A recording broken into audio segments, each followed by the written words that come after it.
So John, just an overall view of the game? Disappointing. First 20 minutes of the game, I thought we were shocking, to be honest with you. And again, just the communication side of it, I think it probably makes it look as if we don't do anything with them. And it's, you know, I have to carry the can for that because I'm the manager. It's at the end of the day, the result's 3-1, we get beat.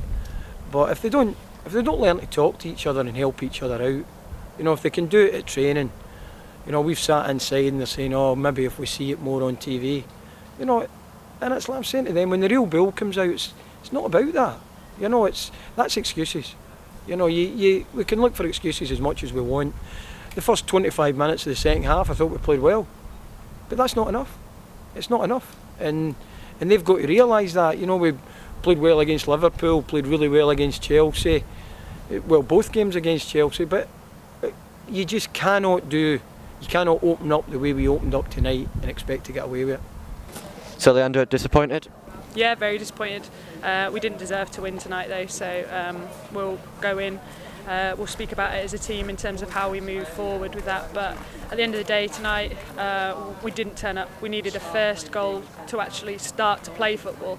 Thought the first 20 minutes of the second half we actually showed what we were capable of doing, and I don't think they got out of their half, but that wasn't consistent enough throughout the game. How pleasing was it for you though to see that retaliation almost in the second half of the first 20-25 minutes? Well, it was pleasing in a sense, but it's retaliation regardless, because it's counted for nothing. And as I said to them, I don't mind that then Nicky's made the mistake and then Tory's made the mistake. That's football, that happens. I can accept that, but it's then how we reacted after that. We went under. We just sunk, and you know, not good enough. And like I said to them in there, for me, not enough of them giving 100% in there. How disappointing was it for you, just as the Bells were dominating proceedings, to then go and concede the third? Yeah, it was disappointing. It was on the break, and we did get caught out trying to play out from the back. So it was disappointing, but I felt that let our heads drop, and that shouldn't have happened. So we should have tried to maintain the pressure that we'd applied prior to conceding the goal to then go on and get another one.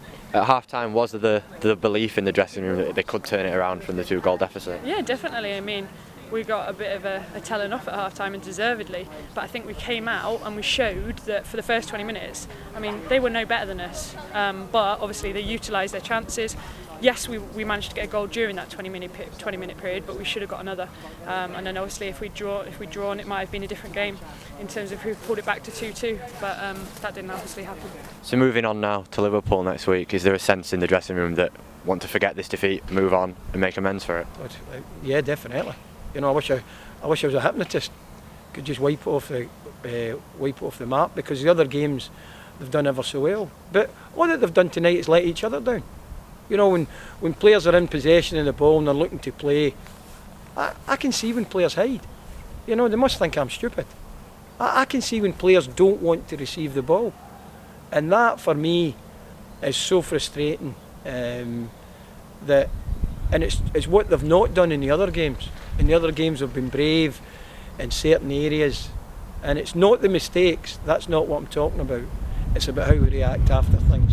I mean, that wasn't good enough tonight, and we'll come out. Obviously, that will just fuel our fire to come out and prove in our next game that we're better than we've shown tonight, because tonight that wasn't how we play football, and that wasn't a good team performance, so we'll want to come out and put that right. And one final message, have you got a message for the fans who obviously a few tough times they went with the FA decision, but they've stuck by you, haven't they? Oh, they're different class. I mean, the people that come and support us are brilliant. You know, the stuff we get sent through on Twitter and stuff like that, even down at the ground, they're different class. And we can just say, you know, just keep supporting us, and you know, we'll do everything we can to kind of get back to where we should be. Yeah, do you know what? We couldn't ask for a better set of fans. They're absolutely superb. I mean, they're following us around the country. Thursday night down to Bristol. It's a long journey. It's a long journey back, and we just really, really appreciate their support. I mean, they haven't. All they've been is supportive. I mean, they've done banners. They're here with their bells tonight, as you've probably heard, and we couldn't ask for more. So all I can say to them is thank you, and please keep supporting us, and we'll try and get a win for you very soon.